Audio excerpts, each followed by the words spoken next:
Last but certainly not least, Goldfields. Our next speaker is Matt Crawford, Vice President of Greenfields Exploration. Matt has over 20 years of gold exploration experience across Australia, Canada, South America, and West Africa. He began his career at St Ives and has since led global exploration strategy and delivery across 4 continents for Goldfields. He's held pivotal technical roles in major transactions, including the Gruyere JV we just heard about, the Windfall acquisition in Canada, and of course the acquisition of Gold Road as well.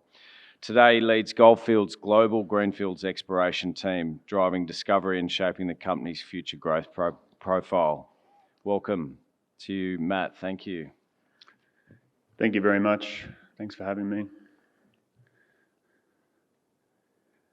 I acknowledge the traditional owners on the lands where we conduct today's meeting and also the lands where we conduct our business as Goldfields.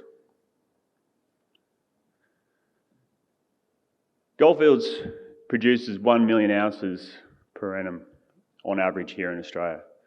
And today I want to show you why Australia remains a real powerhouse in our portfolio and also with our plans going forward.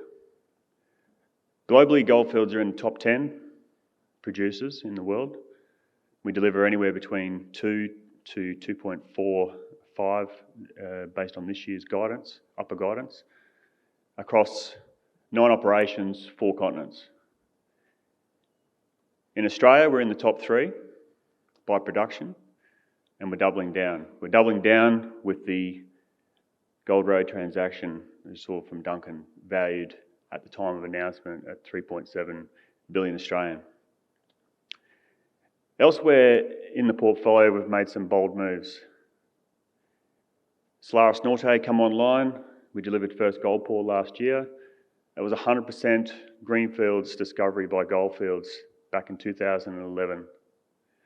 This year we'll produce around 350,000 ounces gold equivalent. The following year, 550 to 580,000 ounces on guidance. Over the next 5 years, the all-in costs on average will be below 900 US. It's a tremendous example of the value that Greenfields exploration brings to the table of a gold mining company.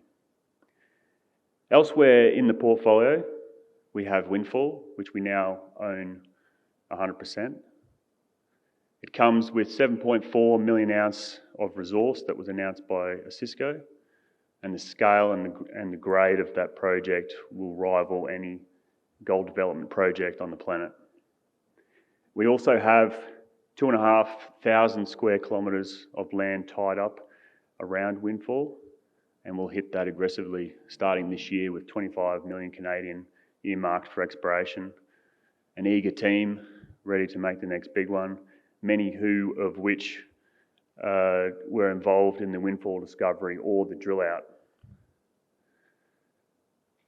So I can talk to you today about all the great things we have planned in the future, but ultimately it is the foundation that we set today that allows us to bring forward that value.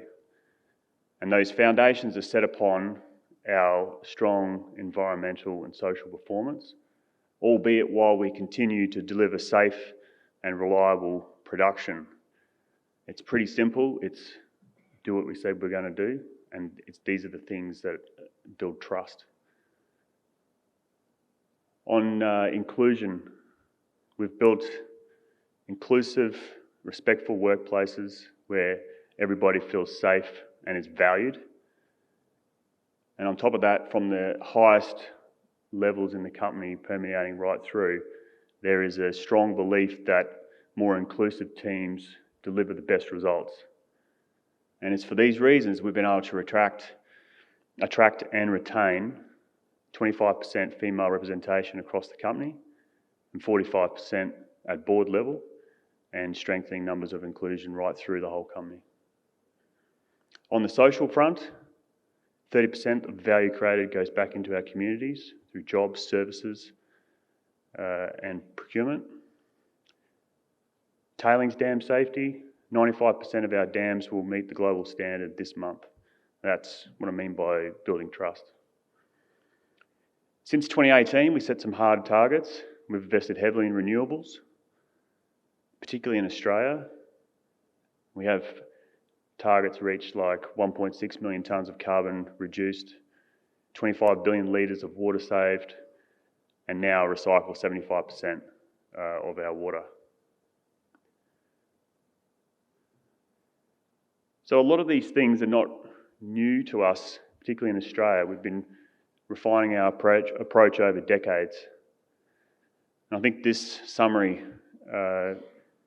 is a good snapshot of our achievements to date. It all started in 2001 with the acquisition of the Western Mining gold assets. And I see some familiar faces in the audience here today. From there, we backed the teams, we backed the ground, and then we made the Invincible discovery at St Ives. Arguably, one of the best discoveries in Australia in the last 15 years. Around the same time, we bought the Yilgarn South assets from Barrick. We paid that deal off in 2.5 years. By 2016, we partnered up with Gold Road. Following their discovery, we took it through to production, built the mine in less than 6 years. And 2025 is a new chapter for us. And I'll talk more about the deal a bit further along. And we've extended our lives repeatedly in our mines through continued investment in exploration. With the exception of Gruyere, we've from 4 to more than 8 times grown reserves beyond the initial reserve at acquisition. And we're not slowing down there. This year we're spending 100 million Australian back into our mines with exploration, replacing reserves and building the next generation of targets going forward. Another important number that I'm proud of is over the last 5 years, we're still replacing reserves, not resources, reserves, for less than $80 Australian. And these are the kind of numbers that really turn heads in the industry. I now want to talk about each asset, and I start with St Ives. I was fortunate to start my career back in 2003 at St Ives, and back then it was already considered a world-class asset. And I stand here today and we're still targeting a mine life beyond 2045. To date, we've mined 16 million ounces, Goldfields plus Western Mining, from 60 deposits, backed by a 4.7 million tonne plant, still delivering consistent margins and cash flow. At the heart of all this is the Invincible. What you see there is 5 kilometre long ore body drilled out by Mike Fitzgerald and the team down to 1.3 kilometres. Started off with an initial reserve of 490,000 ounces, plus or minus a few there. Small pit and underground. Combined production, resources plus reserves, we're now looking at more than 7 million ounces. Mike and the team continue to generate targets and deliver quality results, and 10 million ounces is not out of the question for this deposit. We're backing the team, $45 million Australian budget this year, continuing reserve replacement at Invincible, and also pursuing other targets on the lease, including open pits. Together this will all sustain the operation to 400,000 ounces per annum is the target, and then by 2032 we're looking to target 500,000 ounces going forward. We're not just building for ounces, we're also building for a sustainable future. We're investing 300 million Australian into renewables, the St Ives microgrid, the largest of its kind in Western Australia. Once it's completed, it will deliver 73% of our power needs and reduce emissions by 50%. Moving over to Agnew, often referred to as the mine with 3-year reserve life for the last 30 years. It's still delivering strong cash flows and there's a lot of exciting results ahead. Sarah Young and the team delivered 230 million of cash flow last year from Agnew. Since acquisition, we've grown the reserve base 8.5 times, which is a real standout performance in the portfolio. At the centre of the mine is the Wahroonga complex, steeply plunging high-grade chutes, plunging to the bowels of the earth. Deep drilling is still confirming that the ore body is open in every direction but up. And like many WA gold operations, additional ore sources are always welcomed, and that's where the Redeemer complex comes in. It'll hit full stride in around 2028, which will help us lift the mill from 1.2 to 1.4 million tonnes per annum and keep steady state production around 215,000 ounces per annum. We're also injecting 39 million of exploration this year to replace reserves around the existing mining fronts, but also progress further targets elsewhere on the tenure. Recently, we signed a native title agreement with the Chihuahua Group, and we will now progress in partnership the highly prospective northern tenements this year. Over to Granny Smith and the Wallaby deposit. Produced 3.2 million ounces to date.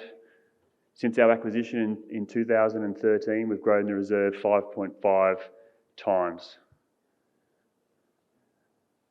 Consistent cash generator. Last year, Mark Glazebrook and the team delivered $320 million worth of cash flow, Australian dollars. Solid resource reserve base still. As a snapshot of the Wallaby mine, it's truly remarkable from a geologist perspective, mouth-watering. Every 100, 150 metres, stacked lenses ranging from 700 to more than 1 million ounces. Deep drilling confirming that same pattern continues at depth. Zone 150 is where the current centre of gravity is, and on average, the grades that we're seeing are better than any lode that we've mined to date. Again, Mark and the team are working hard to improve costs, improve efficiencies, looking at more modern ways to haul dirt out of the underground. Also looking at automated trucking options. Together, these initiatives are looking not just for the 150, but looking at the 160, which has had proof of concept drilling already as well. With a mill that's half full, we'll progress with exploration as well. Continue exploration, extending the resource in the mine, and also look at potential open pit cutbacks at the Granny Smith. Lastly, I'll leave you with Gruyere. 50-50 joint venture with Gold Road. Been a consistent producer, sitting around 300,000 ounces a year. Megan Klein and the team are ramping up production, getting the mill ready to get it up to full capacity. On the JV ground, we're investing in exploration, we're bringing forward satellites, we're drilling cutbacks, and we're continuing to scope out the underground potential. The ore body is remarkably continuous and well suited to bulk mining options, which we'll continue to access.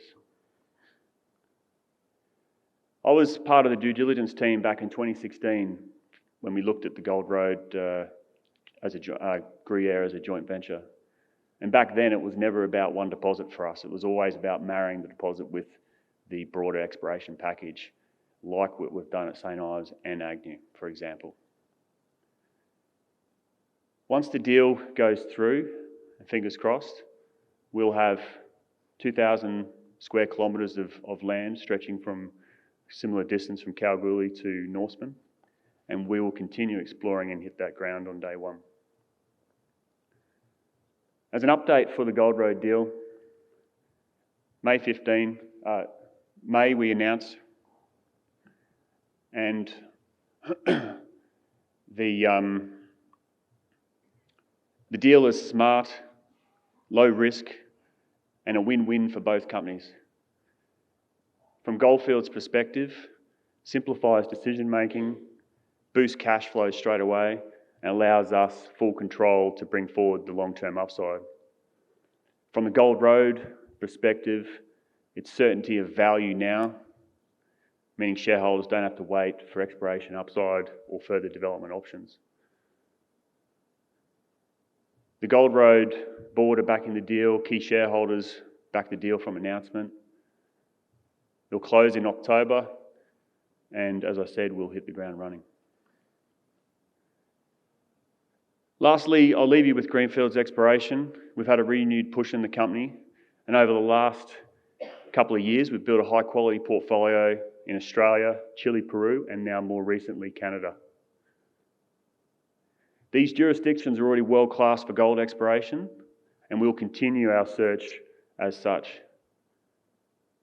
Leveraging our tried and tested techniques across decades of brownfields experience and also some of our previous Greenfields discoveries. This year marks a milestone for us in Australia, where we have the first drill rig turning as we speak in Queensland since 2013. The industry itself is not discovering enough gold. The juniors are doing a lot of the heavy lifting in the early stage exploration. The majors need to step up, lean in, support with capital, support with technical capabilities, and also provide that long-term commitment. At Goldfields, we're discovery focused, but we're also here to build mines. We have the capabilities, we have the capital, and we're ready to partner. So thank you very much.